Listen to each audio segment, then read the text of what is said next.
అందరికీ స్వాగతం. ప్రతీకారంతో రగిలిపోతున్న ఒక రాజు ఒక ఊరిని మొత్తం నాశనం చేసేయాలనుకున్నాడు. కాని ఒకే ఒక్క బలిదానం ఆ వినాశనాన్ని ఆపగలిగింది. రండి, ఈరోజు ఆ కథేంటో వివరంగా తెలుసుకుందాం. ఒక శక్తివంతమైన వ్యక్తి నోటినుంచి వచ్చిన మాటలివి. ఎంత భయంకరమైన శపథమో చూడండి. తనకు జరిగిన ఒక అవమానానికి ప్రతిఫలంగా ఒక వంశాన్నే లేకుండా చేస్తానని చేసిన ప్రమాణం. ఇక్కడే మన కథలోని అసలు తీవ్రత మొదలవుతుంది. సరే, అసలు ఈ గొడవకు కారణమేంటి? ఒక వ్యక్తికి ఇంత తీవ్రమైన కోపం ఎందుకొచ్చింది? ఆ శపథం వెనకున్న కథేంటో ఇప్పుడు చూద్దాం. ఒక పెద్ద ప్రమాదం ముంచుకొస్తోందన్నమాట. ఒక సైన్యం ఒక ఇంటిని నాశనం చేయడానికి బయలుదేరింది. ఆ సైన్యానికి నాయకుడు, కోపంతో రగిలిపోతున్న ఆ వ్యక్తి మరెవరో కాదు, సాక్షాత్తు దావీదే. అసలు గొడవకి కారణం ఇదేనండి. ఒకవైపు చూస్తే దావీదు వాళ్ళు నాబాలు అనే వ్యక్తికి, అతని ఆస్తికి కాపలాగా ఉన్నారు. ఎలాంటి హాని జరగకుండా చూసుకున్నారు. కాని నాబాలేం చేశాడో తెలుసా? అతనొక మూర్ఖుడు, పైగా ధనవంతుడు. మేలు చేసిన వాళ్లనే అందరి ముందు అవమానించాడు. అంటే మంచితనానికి బదులుగా చెడు చేశాడనమాట. దావీదు చెప్పిన మాటలు ఏవో గాలి మాటలు కాదండి. ఆయన బెదిరించట్లేదు. ఇంకొన్ని గంటల్లో ఒక కుటుంబం మొత్తం సర్వనాశనం కాబోతోంది. పరిస్థితి చాలా తీవ్రంగా ఉంది.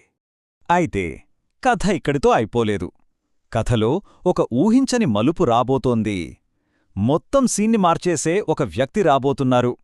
వినాశనం జరగడానికి అంతా సిద్ధంగా ఉన్నప్పుడు సడన్గా ఒక స్త్రీ ప్రత్యక్షమవుతుంది. ఆమె రాకతో జరగబోయేదంతా మారిపోతుంది. ఆమె పేరు అబీగయీలు. చూడండి, ఆమె తెలివిగా ఏం చేసిందో. దావీదును కలవడానికి ఒట్టి చేతులతో వెళ్లలేదు. తనతో పాటు రొట్టెలు, ద్రాక్షారసం ఇలాంటివన్నీ తీసుకువచ్చింది. కాని ఆమె తెచ్చిన వాటిలో వీటన్నిటికన్నా పవర్ఫుల్ ఐటం ఇంకొకటుంది. ఏంటది? అదే 5 సిద్ధం చేసిన గొర్రెలు. ఇది కేవలం గిఫ్ట్ కాదండి, ఇది ఒక బలిదానం.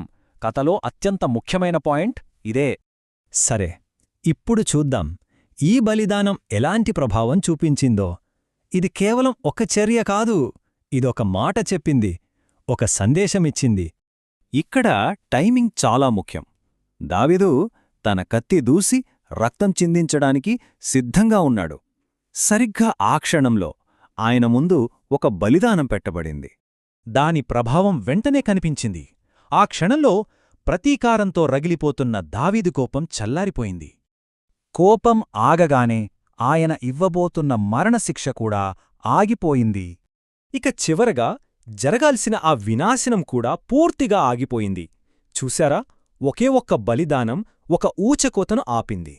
ఈ కథ కేవలం ఒక సంఘటన మాత్రమే కాదు.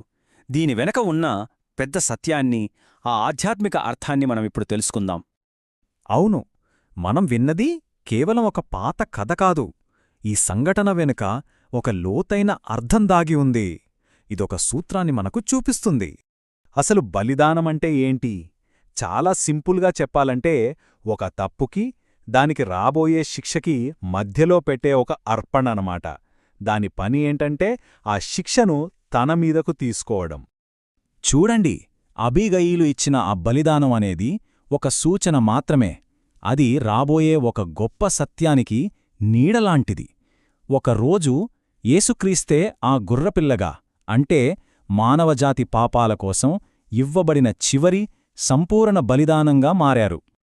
అబీగయీలు బలిదానం దావీదు తీర్పును ఎలాగైతే ఆపిందో, సరిగ్గా అలాగే యేసు బలిదానం మన జీవితాల మీదకు రావలసిన దేవుని తీర్పును ఆపివేసింది.